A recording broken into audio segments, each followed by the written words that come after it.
I'm going to unilaterally change the rules here. We have so many questions. Let's see if we can't do a little bit of lightning groundwork here. Card check. Bill Owens has come out in favor. Let's go right across here. That's they would abolish the secret ballot for union elections. Yes or no? No.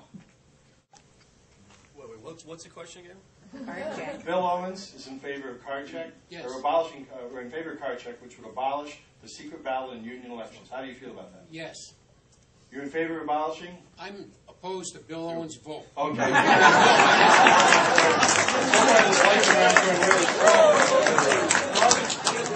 You want just this or else? Well, a sentence. Let's just keep it moving. We're going to go about 1 minute now, okay? I think that's why we need to get Bill Owens out of there. He just doesn't get it. He wants to help job growth, but he wants to kill it at the same time. You have to watch what he's doing, not what he's saying. You should not be voting for card check. Matt? Card check is one of the most un-American things. The whole idea of not having a secret ballot for a union is so fundamentally un-American, it just goes beyond the pale. I'm deeply against card check. Rocky, in a couple of sentences. Cap and trade. It looks like the Democrats are going to be going to that next. How do you feel about the cap and trade legislation? Cap and tax.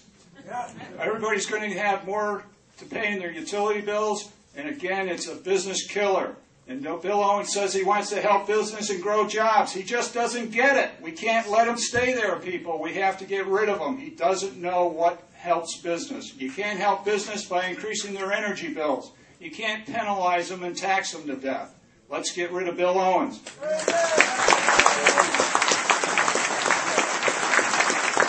Look, Doug's got it right. Cap and trade is nothing more than a national energy tax. But again, it goes back to the central theme that these people who are running our country now, from the president to the Speaker of the House, the majority leader in the Senate, want to control your lives. They want to go ahead and say, hey, you go ahead and pollute, we're going to put a tax on you, and then we're going to somehow trade it around, that somehow that's going to make it better. Because it's not going to make it better, A, because the impact on your pocketbooks, you will pay more for heating oil, for gasoline, and for all energy.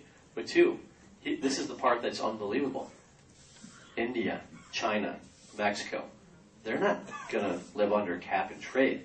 The same amount of pollution, they're just going to basically take that and continue to build more plants and continue to go ahead and put more pollution in there.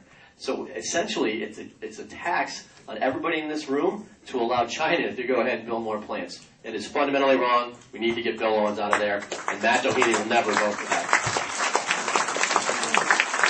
This cap and trade bill, what they're trying to tell all of us in this room is that you will pay more, but it's going to reduce the pollution in the atmosphere, carbon pollution, all these different pollutions. What they're not telling you is that the amount that you're paying, or reverse that, the amount of pollution that you're not putting into the air is so expensive that we won't be able to afford to even heat or cook or drive a car. Because they're not telling you that it's a simplistic logic they use. They're not telling you how much it's going to cost. It's actually a tax, which we've all said. We've all talked about this before. We all agree. This shouldn't be there. And you know what?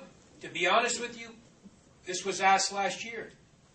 My good friend, and I respect him, and I think he's a great man, John McHugh, voted for that.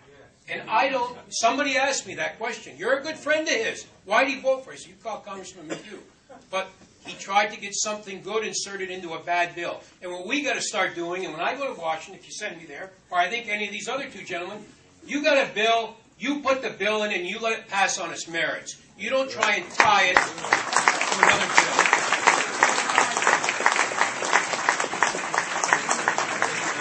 This is a softball, but I'd suggest you answer it carefully. How do you feel about the Tea Party movement here in the United States? As I said, I'm embarrassed that it took me until last year to wake up and fight back. And I'm glad that we're fighting back because now's the time. It's not too late and we need to do it.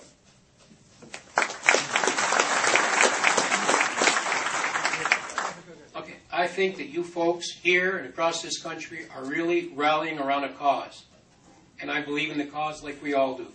But I'll tell you, there are parts of this country where some violence is occurring, and I don't think that's right, and I don't think that's what anybody in this room wants. But as far as this movement, interpreting the Constitution, reducing taxes, good government, honest government, not cheaters, not people who are going to stay there forever and not do anything but take care of themselves. You people are all right on. You are American patriots. Thank you.